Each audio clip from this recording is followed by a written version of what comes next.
Ray Longo Minute every week on the Anik and Florian podcast. Ray Longo, live and in color, Garden City, New York. What's going on? Yes. How we doing? Hey, so on a scale of 1 to 10, how excited are you that you don't have to go to Fortaleza with John Vellante? I'm on a scale of 1 to 10, it'd be a 12. Yeah. That's a tough one, man. That shit's on the equator. It's like I'm excited for UFC 209, but I know I got that.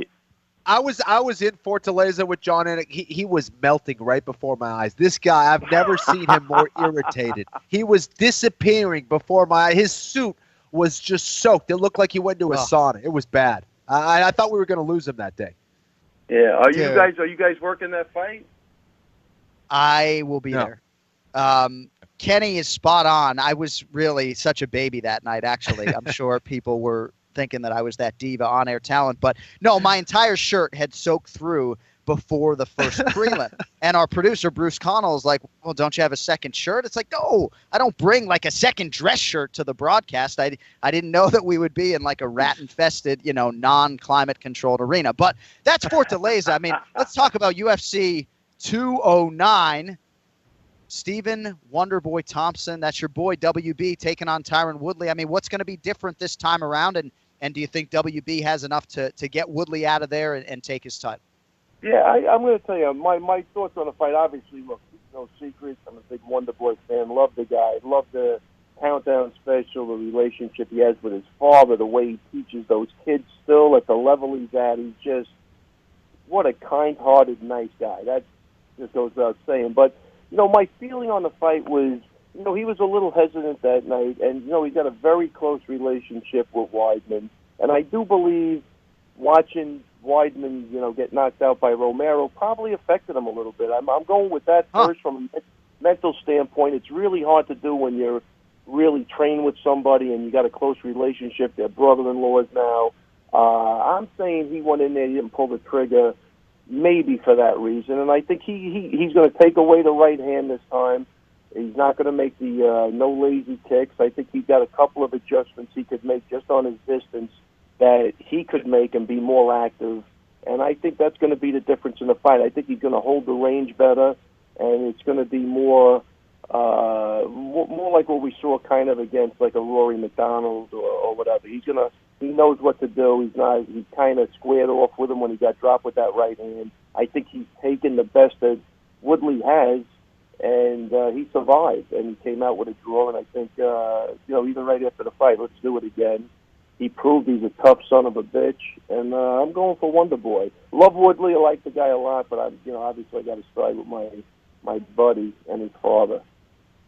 That's an interesting point, Ray. I never thought about that Weidman point, and obviously that's not the excuse for why he lost, but emotions are running high back there, and seeing Weidman lose back there and get hurt, I'm sure that was a concern for him. So that's a very interesting point, man.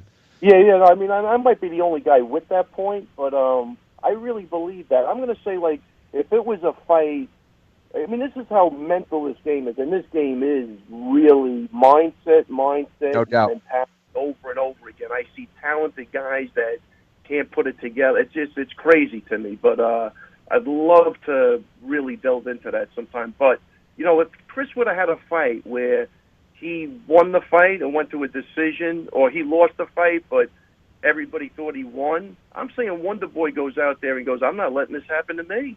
The judges aren't looking. You know what I'm saying? So even something like that, but seeing your buddy get, he's doing pretty good in the fight. Everything's going all right. And to see that, I'm saying, who knows? But I'm saying Wonderboy makes the adjustment. He's a great stand-up fighter. He got caught with some things I thought he shouldn't have got caught with.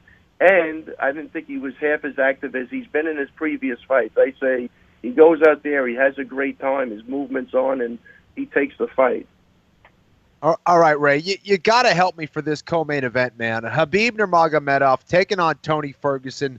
These guys have been nothing but lava hot, man. And again, so rare that we see two guys who truly deserve to be in there for this interim title. Yes, who wins this without fight?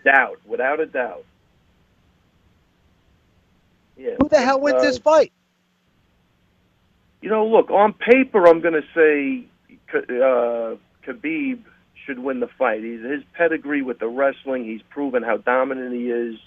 I think he's the solid bet, but I'm picking Ferguson, man. I'm saying this guy loves what he's doing. He's on a great win streak. It's a 5-round fight. This guy looks like he can go for days. Last fight with Michael Johnson, Khabib got rocked a little bit by Johnson. I'm saying over the course of 5 rounds, Ferguson's going to have a lot of opportunities to do something, and that's going to be the difference.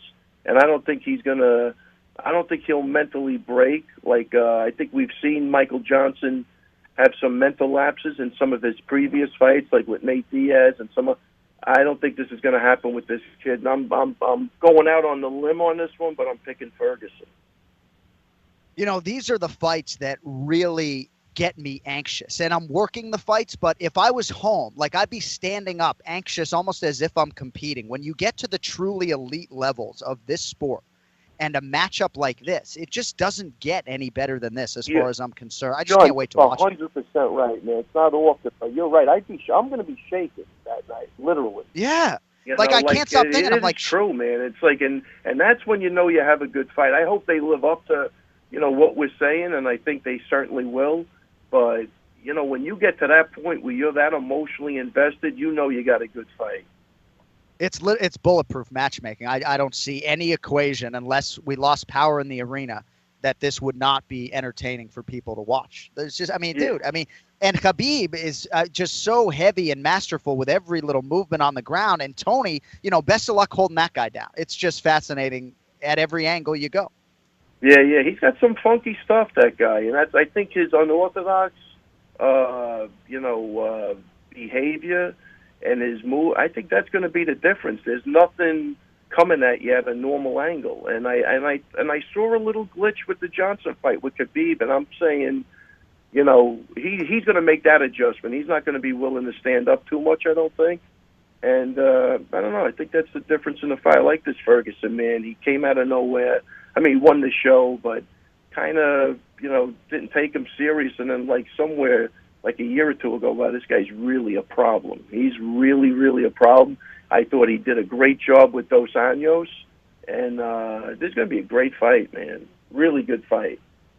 Eddie Bravo tells stories of Ferguson training for 6 straight hours, without stopping. I got to tell you, I really like the fact that I think Eddie Bravo's a genius when it comes to the jiu-jitsu. I think he's got a great mindset. I think that's a big asset in this fight for Ferguson. Huge asset.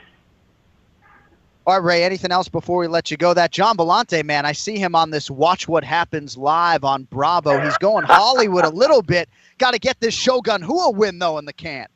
I tell you, he's out of control. I tell you, my daughters are dying to go on that show with him. That show's very popular my wife loves with the that women. shit, yeah. I think that was his angle. He knew that the women watched that show, and he jumped right on there. But funny stuff with that. Yeah, he's looking good. I had him and Chris Neal last night. They pushed out a great cardio session, and good. Man, I hope I'm pulling for Vellante, and he's leaving early. He's leaving, I think, Friday, so he's going to get there early. Good. Hopefully, he'll get acclimated, sweat off those pounds naturally, according to you guys, and should be good. One thing I wanted to mention, man, I had a kid. I had 2 guys win both their fights at the Ring of Combat this weekend. One kid, Marab Davisheli. He's from the Republic of Georgia. What a great fight. He ended the fight in round 2. I can't say enough about this kid. I think he's the next guy you'll see in the UFC. And also hats off to James Gonzalez, who finished his fight in the second round. So we had a great weekend, brought home another local title. But some of those fights, like you say, John, I was shaking for this kid because he's such a great kid in the gym, and his work ethic is second to none. And I would love nothing more for this guy to have a successful career in the UFC because he's, he uprooted his family, and he's really just become part of the team, and everybody loves this kid. His enthusiasm is contagious, and I can't say enough about this kid, Marabi. Hopefully you'll see him very shortly in the UFC. Good stuff. I love when you shout those guys out and give them a little shine, and hopefully we see them in the big show in the not too distant future. All right, Raymond Peter Longo, we'll let you get back to it, man. Thanks for the time. We'll talk to you next Monday after 209, man. All right, awesome, man. Have a great time, John. Thank you.